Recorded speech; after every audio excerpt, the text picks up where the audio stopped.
the Rijeka Reaper. In November 2007, in a small village called Kukuljani, about 20 kilometers from Rijeka, a strange and creepy story started to spread. A group of kids were waiting for the bus near the forest when they saw something weird. They described it as a small white creature about 1 meter long. It didn't walk like a normal person. It kind of moved sideways on its hips. It had long claws, no legs that they could see, and its whole body looked slimy and glowing. On top of that, it was making loud, scary noises. The kids ran and told the adults in the village. At first, no one really believed them, but when police and others came to check the area, they actually found strange marks on the trees, a big dent in the ground, and even some kind of weird slime. A local woman said she saw the same creature in her yard, and for days after, people heard strange noises coming from the woods. Even the dogs in the village wouldn't stop barking. To this day, no one really knows what it was. Some people still talk about it quietly, but most in Kukuljani prefer not to bring it up at all.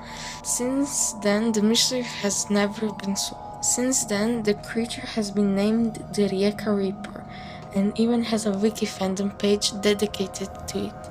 Based on the information given by the children, the creature is described as looking something like a slimy, glowing creature with no visible legs and moving sideways.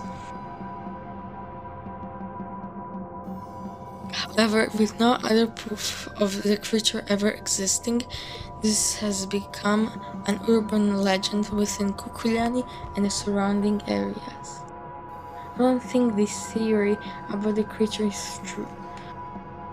While it's a creepy and fascinating story that has spread through the village in Rijeka, I believe it's more likely that it was a mix of imagination and fear by the kids. The strange noises could easily have been made up or were just a wildlife animal that got scared of the kids.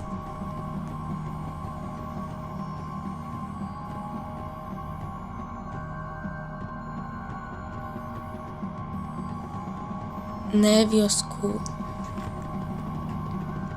In May 1945, just as World War II was ending, the city of Rijeka became the setting for a mystery. Nevio School, a well-known local businessman and political figure, vanished without a trace. Rijeka, a city with a complex history, was transitioning from Italian to Yugoslav control during this time. School has been a strong supporter of Rijeka's independence and spoke out against annexation to Yugoslavia. He was a member of the Liberian autonomist movement, a group advocating for the city's autonomy and opposing its annexation to Yugoslavia. Following the Yugoslav occupation of Rijeka, School was arrested by agents of Odjeljenje za zaštitu naroda, OZNA, and disappeared as part of the Fiume autonomist purge.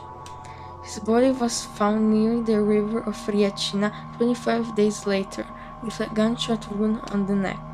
School was one of several prominent figures targeted during the purge, including Mario Blasic and Giuseppe Sinčić. Even today, nobody knows exactly what happened to Nevio School, and his death remains one of the city's darkest mysteries. Daniela Adamkova. In September 2021, on the remote shore of Kirk Island, a fisherman made a strange discovery. A woman, estimated to be in her 60s, was found sitting on jagged rocks, injured and disorientated, with no memory of who she was or how she got there. She spoke perfect English, leading to widespread media coverage about her identity. Rescue teams transported her to a hospital in Rijeka, but despite international appeals, her identity remained a mystery for days. Eventually, authorities identified her as a 57-year-old Daniela Adamkova from Slovakia. Daniela had a notable past. She was a jewelry designer whose work had been worn by celebrities. She had lived in the United States and had experienced personal hardships, including homelessness. An interview with Adamkova from 2008 is available on the Slovak portal My Trenci. The portal revealed that Daniela was born in Trenčín, where she lived until she was 19, when she went to America. Daniela said she wanted more freedom and did not reveal her plans to anyone in the family until last minute. There's many more information on the internet about her path, but the only important thing now is that she's safe back home. While the mystery of her identity is solved, questions about how she ended up alone and injured in such a secluded area are still going around. I speculated that Daniela may have been suffering from a mental health condition, possibly dissociative fugue, a rare disorder where a person loses awareness of their identity or past and may travel far from home without knowing why. This could explain how she ended up alone and confused on such a remote part of the island. Policija je utvrdila identitet nepoznate žene koja je bila bez pamćenja, nije imala dokumente i govorila je engleskim jezikom, a koja je prije 10 dana pronađena ozlijeđena i dehidrirana na plaži u okolici Dobrinja na otoku Krku. Radi se o 57-godišnjoj državljanki Slovačke koja je na području Republike Hrvatske boravila kao turist. Zahvaljujući dobroj suradnji, vrlo brzo je zaprimljen odgovor slovačke policije kojim je potvrđeno da je žena putem fotografije prepoznata kao slovačka državljanka. Policija nije mogla utvrditi identitet danima pa je javno objavila fotografije žene koje su zatim objavljene u raznim domaćim i svjetskim medijima, a upravo je to urodilo plodom. Ovim se putem posebno zahvaljujemo na pomoći i suradnji građanima iz Republike Hrvatske i inozemstva, domaćim i stranim medijima, kao i kolegama iz Slovačke koji su pridonijeli utvrđivanju identiteta ženske pronađene osobe. Prilikom pronalaska slovačka državljanka imala ozljede za koje je utvrđeno da nisu posljedica nasilja, a trenutno je smještena u riječkom KBC-u. Po dojavama građana iz inozemstva ima osebujnu biografiju. Jedno vrijeme je živjela u SAD-u gdje je izrađivala nakit koji se koristio u filmovima.